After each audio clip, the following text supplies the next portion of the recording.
नमस्कार दोस्तों, राधे राधे। स्वागत है आपका हमारे यूट्यूब चैनल सुखी जीवन ज्ञान में। दोस्तों, आज की इस खास वीडियो में हम बात करेंगे आस्था में लीन रहकर वृद्ध लोग कैसे स्वस्थ और खुशहाल जीवन जी सकते हैं। दोस्तों, बुढ़ापा जीवन का सबसे संवेदनशील समय होता है। इस उम्र में शरीर कमज़ोर होने लगता है, घुटने में दर्द, कमर दर्द, अकेलापन, चिंता और नींद की समस्या बढ़ जाती है। लेकिन क्या आपने कभी सोचा है कि कुछ बुजुर्ग 80 से 90 साल की उम्र में भी इतने शांत, प्रसन्न और स्वस्थ क्यों दिखाई देते हैं? उसका सबसे बड़ा कारण है आस्था, सकारात्मक सोच और भगवान से जुड़ाव। दोस्तों, जब इंसान मन का शांत होता है तो शरीर भी स्वस्थ रहने लगता है और आस्था मन को शांति देने का सबसे सरल और सुंदर मार्ग है। तो आइए जानते हैं कि वृद्ध लोग किस प्रकार आस्था में लीन रहकर अपने जीवन को स्वस्थ, सुखी और ऊर्जावान बना सकते हैं। सबसे पहली बात, सुबह जल्दी उठना और ईश्वर का स्मरण करना। दोस्तों, जो बुजुर्ग सुबह ब्रह्म मुहूर्त में उठकर भगवान का नाम लेते हैं, उनका मन दिन भर शांत रहता है। सुबह सुबह राम राम, राधे राधे या अपने इष्ट देव का नाम लेने से मन में सकारात्मक ऊर्जा आती है।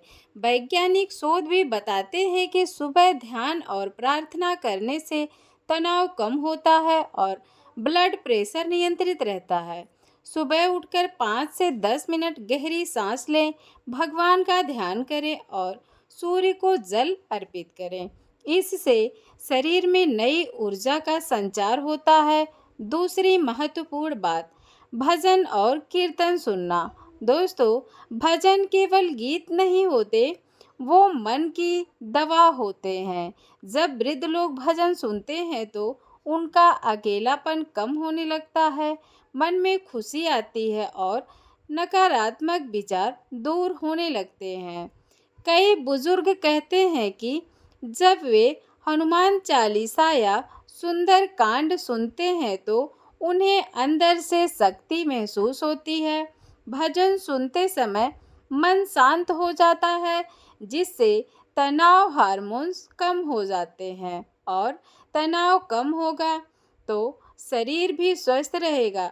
तीसरी बात, सत्संग में शामिल होना। दोस्तों, सत्संग केवल धार्मिक कार्यक्रम नहीं है, बल्कि यह मन को सकारात्मक बनाने का माध्यम है, जिसकी वजह से जब वृद्ध लोग अच्छे लोगों के बीच बैठते हैं तो भगवान की बातें सुनते हैं तो उनका मन प्रसन्न रहने लगता है। अकेलापन धीरे धीरे दूर होने लगता है, नई ऊर्जा मिलती है, जीने की इच्छा बढ़ती है। आजकल कई बुजुर्ग घर में अकेले रहकर तनाव और चिंता में डूब जाते हैं, लेकिन जो लोग सप्ताह में 1-2 बार सत्संग में जाते हैं, वे मानसिक रूप से ज़्यादा मजबूत रहते हैं। चौथी बात, माला जप और ध्यान। दोस्तों, रोज 10-15 मिनट माला जप करने से मन एकाग्र होता है। राम, ओम नमः शिवाय, हरे कृष्ण या कोई भी मंत्र जपने से दिमाग शांत होता है। जब मन शांत होगा तो नींद भी अच्छी आएगी और अच्छी नींद ही अच्छे स्वास्थ्य की सबसे बड़ी दवा है। ध्यान करने से याददाश्त भी मजबूत होती है। इससे बुजुर्गों में भूलने की बीमारी का खतरा कम हो सकता है। पांचवी बात है सादा और सात्विक भोजन। आस्था केवल पूजा पाठ तक सीमित नहीं होती, बल्कि जीवन शैली में भी दिखाई देती है। जो लोग सात्विक भोजन करते हैं, कम तेल मसाला खाते हैं और भोजन को भगवान का प्रसाद मानकर ग्रहण करते हैं, उनका शरीर हल्का और स्वस्थ रहता है। वृद्ध लोगों को ज़्यादा तला भुना भोजन नहीं खाना चाहिए। हरी सब्जियां, फल, दलिया, मूंग की दाल, दूध और हल्का भोजन शरीर को ताकत देता है। खाना खाते समय टीवी या मोबाइल देखने की बजाय भगवान को याद करके शांत मन से भोजन करें। इससे पाचन भी अच्छा होता है। छठी बात, क्षमा और संतोष की भावना। दोस्तों, कई बुजुर्ग पुरानी बातों को लेकर दुखी रहते हैं। कभी बच्चों की बात, कभी रिश्तेदारों की बात, कभी धन की चिंता। लेकिन जो लोग भगवान पर विश्वास करके सब कुछ छोड़ देते हैं, उनका मन हल्का हो जाता है। क्षमा करने से तनाव कम होता है और मस्तिष्क भी अच्छे से काम करता है। याद रखिए, मन का बोझ शरीर को बीमार बना देता है, इसलिए जो हुआ उसे भगवान की इच्छा मानकर आगे बढ़ना सीखिए। संतोष में ही सबसे बड़ा सुख छिपा हुआ है। संतोषम परम सुखम। सातवीं बात, सेवा भाव रखना। दोस्तों, दूसरों की मदद करना एक प्रकार की पूजा है। यदि वृद्ध लोग किसी जरूरतमंद की सहायता करते हैं, बच्चों को अच्छी बातें सिखाते हैं या गौ सेवा, मंदिर सेवा जैसे कार्य करते हैं, तो उनके अंदर आत्मिक खुशी बढ़ती है।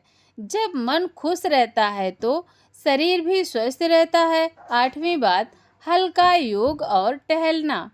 आस्था का मतलब केवल बैठकर पूजा करना नहीं, बल्कि भगवान ने शरीर दिया है, उसकी देखभाल करना भी जरूरी है। सुबह मंदिर जाते समय थोड़ा पैदल चलें, हल्का योग करें, प्राणायाम करें। अनुलोम विलोम और गहरी सांस लेने से फेफड़े मजबूत होते हैं और शरीर में ऑक्सीजन अच्छी मात्रा में पहुंचती है। नौवीं बात है, परिवार के साथ प्रेम से रहना।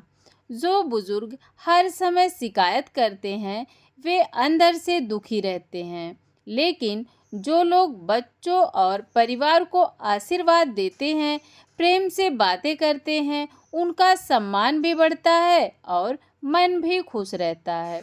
घर का वातावरण शांत होगा तो स्वास्थ्य भी अच्छा होगा। 10वीं और सबसे ज़रूरी बात, हर परिस्थिति में भगवान पर विश्वास रखना। दोस्तों, जीवन में सुख दुख आते रहते हैं, लेकिन जो व्यक्ति भगवान पर भरोसा रखता है, वह कभी टूटता नहीं। आस्था इंसान को अंदर से मजबूत बनाती है और अंदर से मजबूत व्यक्ति बीमारी से भी जल्दी लड़ पाता है। दोस्तों, याद रखिए, दवा शरीर को ठीक करती है, लेकिन दुआ जीवन को शक्ति देती है। यदि वृद्ध लोग रोज थोड़ा समय भगवान को दें, सकारात्मक सोच रखें, सात्विक जीवन अपनाएं और मन को शांत रखें, तो वे लंबे समय तक स्वस्थ और प्रसन्न रह सकते हैं।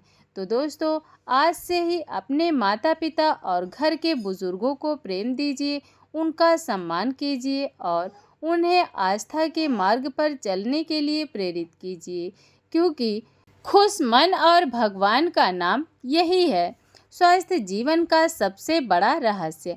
अगर आपको यह वीडियो पसंद आई हो तो वीडियो को लाइक ज़रूर करें, चैनल सुखी जीवन ज्ञान को सब्सक्राइब करें और बेल आइकन दबाना ना भूलें। हम फिर मिलते हैं एक नई और उपयोगी वीडियो के साथ। तब तक के लिए राधे राधे। जय श्री राम, जय श्री कृष्णा।